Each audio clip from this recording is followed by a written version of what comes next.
matava mulheres reais e sensuais. E um deles foi o adultério. Você fez grandes poemas importantes, quais? Navio negreiro, os escravos, voz da África. E esse foi um dos meus poemas mais importantes no tema de denúncia à escravidão. Você usa vocabulário gracioso e importante. A intenção de citar eles são poemas para se ler em praça pública. Que leva a você essa linguagem? A minha ânsia pela libertação dos escravos. Queria muita atenção dos leitores e do público para esse tema. Do que você recebe influência para suas poesias? Recebo influência de autores consagrados mundialmente, como o escritor europeu Byron e o poeta francês Victor Hugo. Agora eu vou para uma pergunta.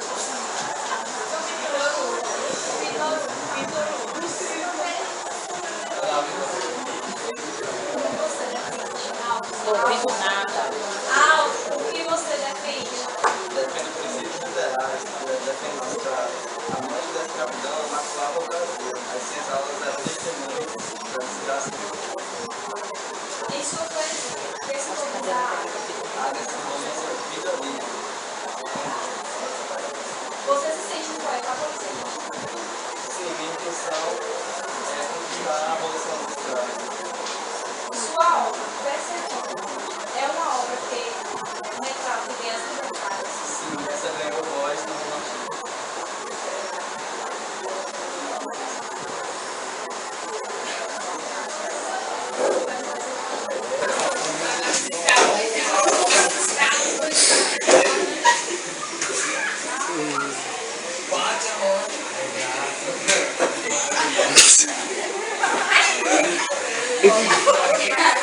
Os escravos não tinham esse sorriso nos lábios, não. Eu tô chorando.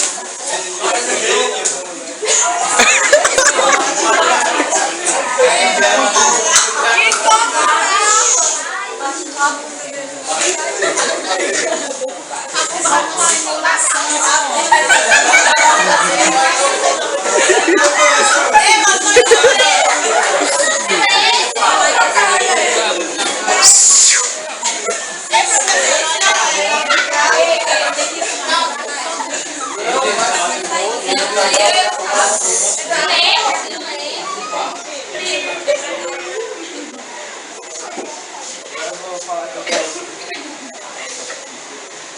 daquele lugar. Leitor, se não tem desprezo, divide esse ar sem alma. Jogar cabeça de sal. Por ao povo, e cruel. Vem comigo, mais cuidado. Eu tenho vestido bordado, não fique no chão mancado. No chão imundo bordado. Não venhas tu, escravo Deus. Às vezes a própria chefe. Do grande, que nunca ouvi, se não me imite para o pé, porque despertasse tua alma. Em sejas adormecido, esta excrescência da vida, que ocupas com tanta isnera. Não vem esses que negam, a esmola ao leproso, ao pobre, a luva branca no nome. Ó senhores, não manchamos. Os pés pisam no ano, porém as fontes são puras, mas nós nas faces de tudo. Quentes, óbvios e puros nas pés. Agora a gente vai falar do os escravos eles eram trazidos em navios, porões de navios, e eles sofriam muito porque eram em condições muito desiguais. Eles enfrentavam fome e à noite muito frio. Também eles ficavam expostos a várias doenças e muitos deles morriam antes de chegar no seu destino. E aí quando eles morriam, eles eram jogados no mar. E aí eles eram vendidos e quando eles eram fortes e novos, eles valiam mais do que os outros. Vou falar sobre o trabalho desse escravo trabalhava na plantação de cana-de-açúcar, na lavoura. plantio de cana-de-açúcar na plantação do Brasil e também em barqueiros. O que são barqueiros? É o sujeito que conduz ou trabalha no barco, trabalhando em pesca ou em construção. E estivadores eram responsáveis por condicionar mercadorias nos porões que couber da embarcação, assim, o seu navio, na exportação de importantes produtos. E eles também trabalhavam em vendedores, artesanatos e serviços turísticos. As mulheres também trabalhavam muito, mas algumas tinham sorte por quê? Porque elas trabalhavam como domésticas. E nas domésticas o trabalho era menos penoso. Por quê? Porque elas trabalhavam cuidando das crianças, na culinária, em serviços domésticos, na casa, e assim. Os filhos dos escravos também trabalhavam desde muito cedo. Eles, por volta de 8 anos, eles trabalhavam já como adultos, eram obrigados a trabalhar como adultos. E aí, por conta disso, eles perdiam praticamente a infância toda. No século XVIII,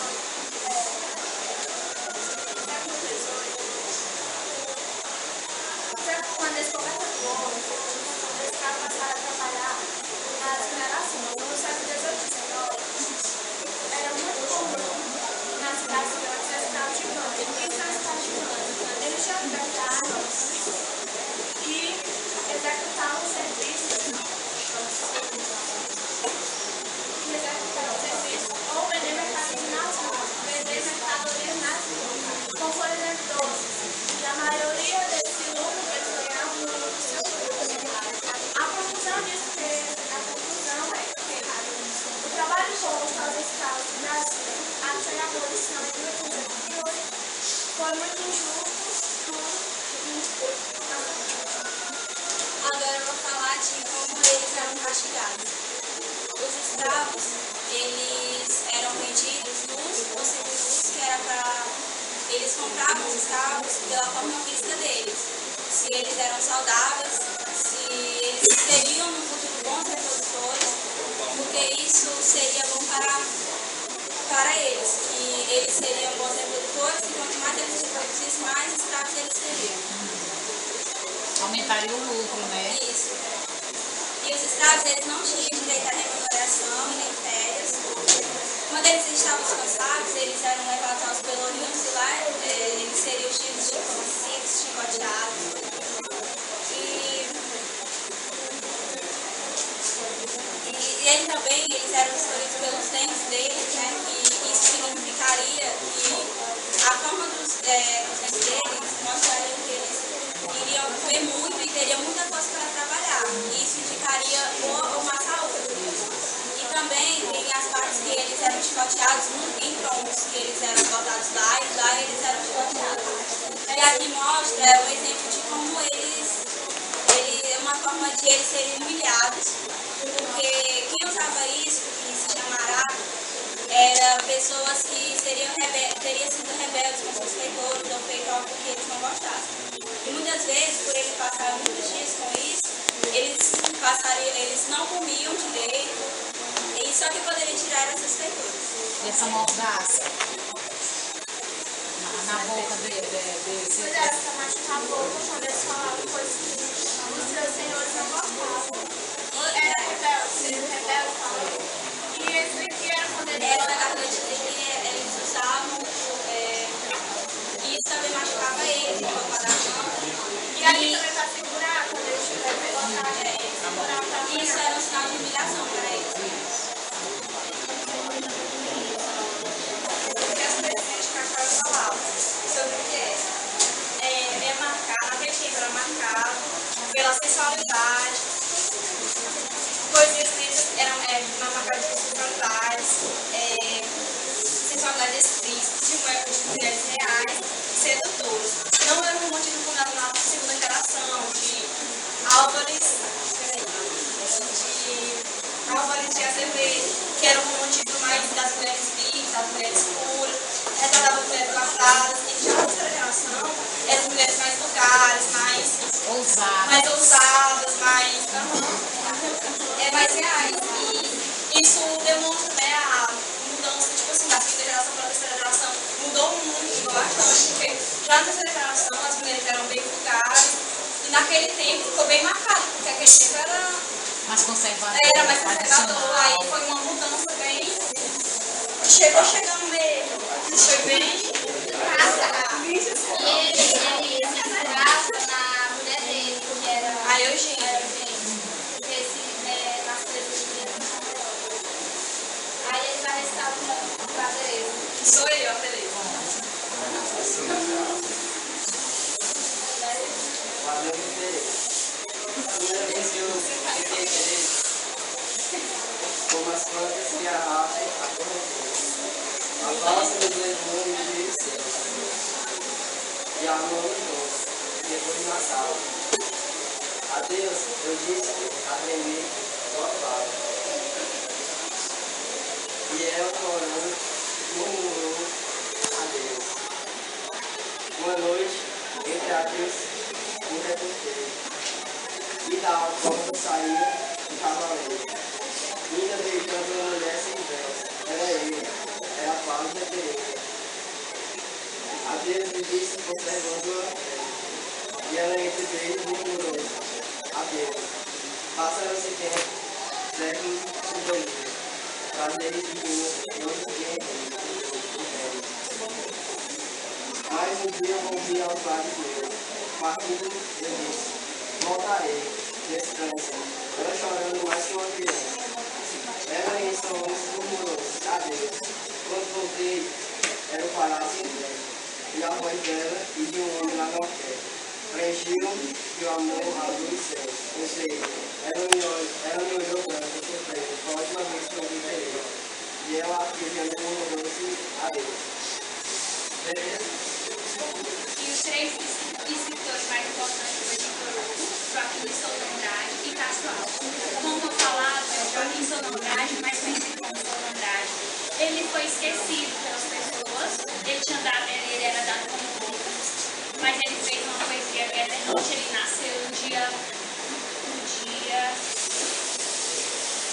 nasceu no dia 9 de julho de 1883 e morreu no dia 21 de abril de 1906, com apenas 69 anos. Ele foi uma pessoa, ele morreu sozinho. Ele foi abandonado pela filha e pela mulher. E não tinha muita importância. Ele foi conhecido muito tarde, mas as obras deles eram feitas com muita originalidade e muita ousadia. Tinha temas muito nostálgicos, que era de lembranças e muito mais. Ele morreu, o maranhense Joaquim de Souza Andrade, ele foi formado em Letras e Engenharia de Minas pelo Sorbonne, em Paris. Ele viajou muito pela Europa, na América Latina e morou por um longo período nos Estados Unidos. Foi o idealizador da bandeira do Maranhão, cujas listras nas cores vermelhas e brancas e preta representam a fusão étnica do povo brasileiro. Eu vou ler uma poesia dele que fala sobre a Guerra Errante. E a Guerra Errante era casa do desamparo, sem desamparo. Ele é a imaginação divina. Os Andes vulcânicos elevam cumes-calvos, circundados de gelos mudos e altos, nuvens flutuando e espetáculos grandes. Os vários templos e jardins na América, infante adoração, dobrando a crença ante o belo sinal. Nuvem ibérica, em sua noite, a envolveu ruidosa e densa. Cândidos incas, cujo já campeio. Os heróis vencedores do inocente, quando os templos se incendeiam, já sem virgens senhores reluzentes. E da existência meiga, afortunada, o rosa viu nesse alto aumento. Foi destruído com ensanguentada, a terra fez sorrir o céu sereno. Essa foi a nossa apresentação da terceira geração, capítulo 4.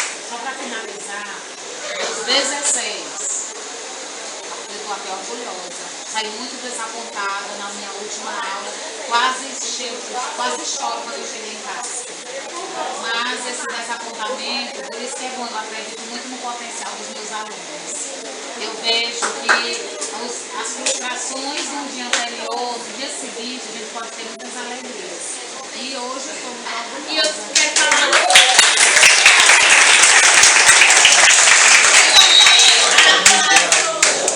na nossa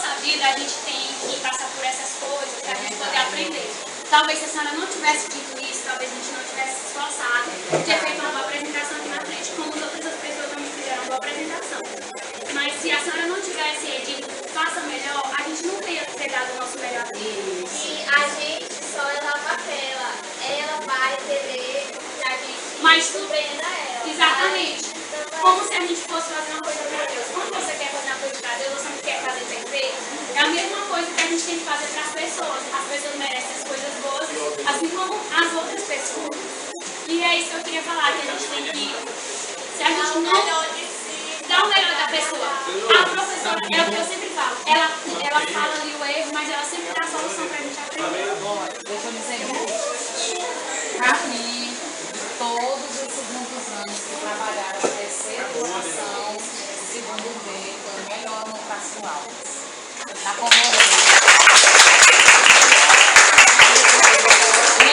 apesar, diz assim, ó, professor trabalhar com um grupo grande é complicado.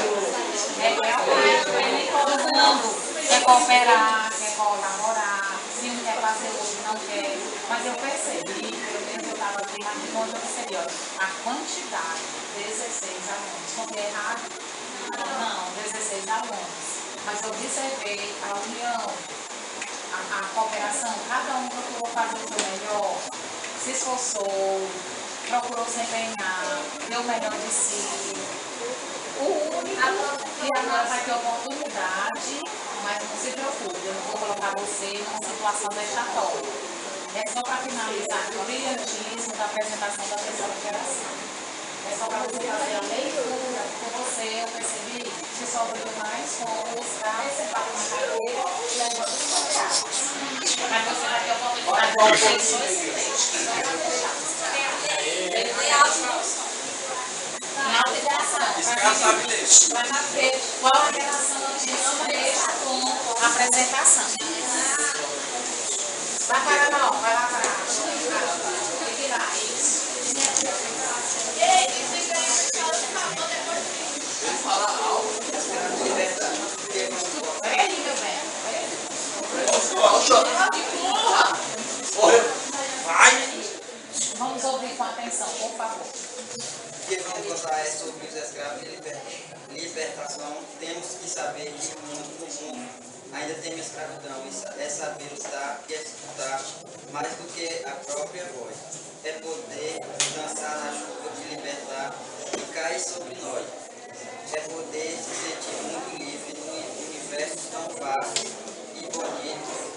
É saber sonhar. Então, para com esse problema, diga de pegar as pessoas para escravizar, vendo encisado e apanhando sem merecer, e sob o navio muitas crianças há de morrer.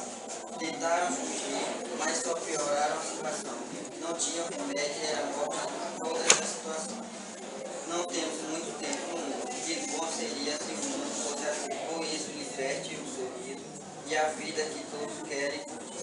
Não é só porque você tem dinheiro e é escravidão. É sim sobre o momento sorriso a se libertar. A mão segunda ao filho no colo, para não ver o filho sobre ela pular na lista. E naquele navio negreiro, os escravos eram só passageiros, desce a partir. Amar não é escravizar, cuidar é libertar. Para não ver o filho sofrer, ela pula dali. E naquele navio negreiro, os escravos eram só passageiros, desce a partir. Professor, a gente queria saber se a gente pode cantar a paródia. Meu amor, o momento é de vocês.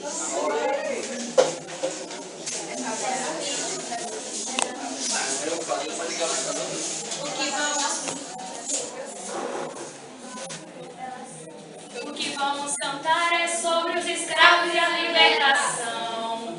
Temos que saber que no mundo ainda tem escravidão. É saber lutar e escutar mais do que a própria voz. É poder dançar na chuva que liberta e cai sobre nós. É poder se sentir muito livre num universo tão vasto e bonito. É saber sonhar. Então, para com esse problema de pegar as pessoas para escravizar. Viver necessária foi a nossa sem descer.